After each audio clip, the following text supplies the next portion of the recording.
Halo rekan semua, kembali lagi bersama kami di SPT Online Channel. Kali ini kami akan share informasi tentang tool untuk menghitung PPh pasal 21 secara online atau kalkulator PPh pasal 21 secara online. Nah, di sini tool ini akan sangat membantu bagi rekan-rekan semua yang akan menghitung PPh pasal 21 secara mudah dan cepat. Nah, sebelum kita bahas detail tutorialnya step by stepnya, pastikan rekan terlebih dahulu like dan subscribe channel kami, channel SPT Online, untuk mendapatkan informasi perpajakan terbaru. Jadi oke, langsung saja kita bahas detailnya. Untuk memanfaatkan tools kalkulator PPh pasal 21 ini, silahkan rekan buka browser dan silahkan ketikkan kalkulator PPh pasal 21 seperti ini. Nah, akan muncul website ortex.org. Kalkulator PPh pasal 21, silahkan diklik. Nah, akan muncul seperti ini toolsnya. Nah, di sini ada 5 bagian. Jadi 5 bagian yaitu bagian personal, konfigurasi, penghasilan, pengurang, dan penghitungan PPh pasal 21. Nah, untuk memanfaatkan tools ini kita harus melakukan pengisian yaitu di bagian personal, konfigurasi, dan penghasilan. Dan untuk bagian pengurang dan penghitungan otomatis akan melakukan penghitungan secara otomatis. Begitu kita klik tombol hitung. Nah, pertama yang harus kita lakukan di sini adalah di kolom status NPWP, di mana di situ ada 2 opsi. Jadi 2 opsi, yang pertama opsi NPWP dan non NPWP. Maksudnya apa ini? Jadi ketika kita akan melakukan penghitungan atas misalkan pegawai atau karyawan di mana mempunyai NPWP atau tidak mempunyai NPWP, maka ini akan berpengaruh pada besaran tarif pengenaannya. Di mana ketika tidak punya NPWP maka akan dikenakan tarif 20% lebih tinggi. Nah, itu adalah salah satu keuntungan kenapa kita wajib mempunyai NPWP. Agar apa? Agar tidak dikenakan tarif yang lebih tinggi. Maka di sini kita coba akan pilih NPWP, kemudian untuk status kawin atau status PTKP di sini ada 3 opsi, yaitu tidak kawin, kawin, dan hidup berpisah. Nah, di sini kita contohkan di sini adalah statusnya kawin, kemudian untuk tanggungan maksimal 3 kita coba isi dengan tanggungan 1. Nah, untuk masa penghasilan di sini ada masa penghasilan Januari sampai dengan Desember. Bagaimana jika masa penghasilannya tidak dimulai dari Januari? Silahkan rekan rubah sesuai dengan rekan yang inginkan. Nah, di sini untuk status masuk tidak perlu kita isikan. Nah, kemudian di kolom di bagian konfigurasi ini ada 2 bagian, 2 opsi, yaitu opsi gross up dan non gross up. Maksudnya apa? Jadi untuk penghitungan PPh 21-nya menggunakan metode apa? Nah, di sini kita harus memilih.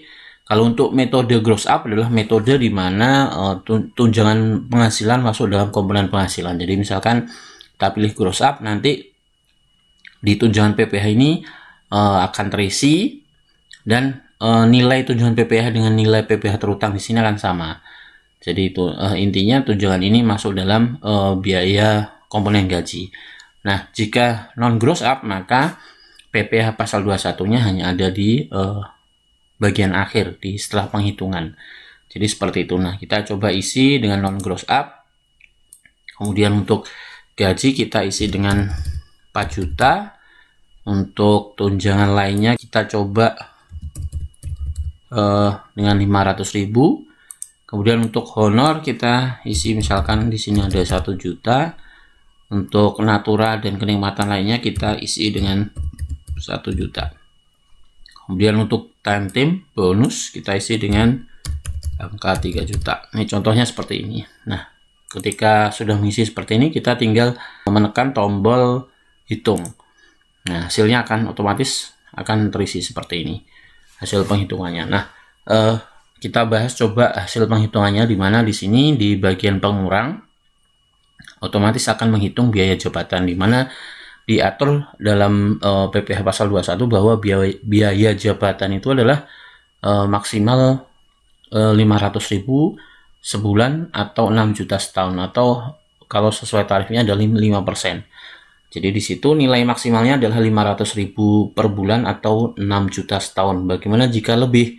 Maka hanya bisa diakui di angka 500.000 per bulan atau 6 juta per tahun tadi. Jadi seperti itu. Nah, di sini 5% dari 9.500.000 adalah 475. Nah, di sini penghitungannya hanya untuk 1 bulan, di mana sesuai pengisian ini adalah penghitungan 1 bulan. Nah, di sebelah kanan penghitungan PPh 21-nya adalah disetahunkan. Nah, akan berbeda di sini terkait untuk penghitungan setahun, di mana penghasilan bruto setahun itu ketika kita melakukan penghitungan manual, banyak sekali yang menghitung langsung penghasilan bruto di sini 9.500.000 langsung dikalikan 12. Nah, sehingga hasilnya pasti tidak sama dengan hasil penghitungan di kalkulator PPh pasal 21 ini. Nah, nilai PPh pasal 21 nilai penghasilan bruto setahun ini 81 juta ini didapat dari mana?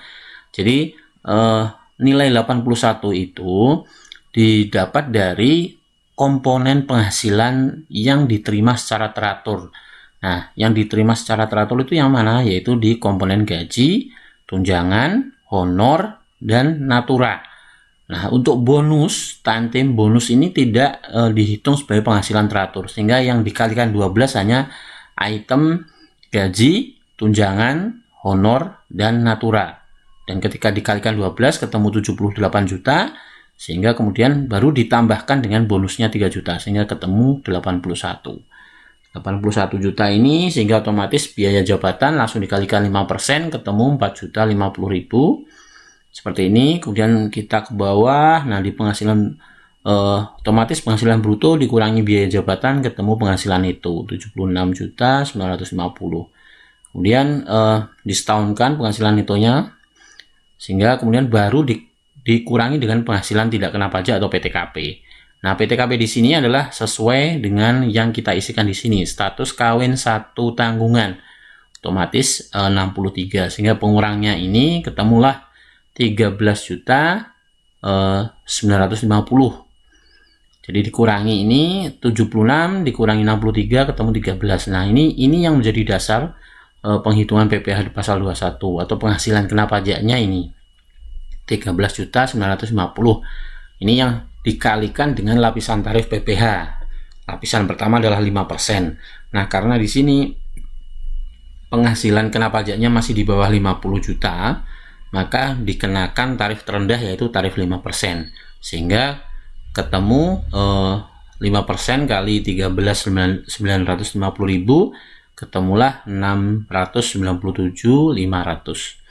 Nah, ketemu ini untuk PPh pasal 21 setahunnya. Jadi itu rekan-rekan semua untuk mencoba menghitung PPh pasal 21 menggunakan tarif kalkulator PPh pasal 21. Oke, semoga bisa bermanfaat. Salam sukses selalu dan terima kasih.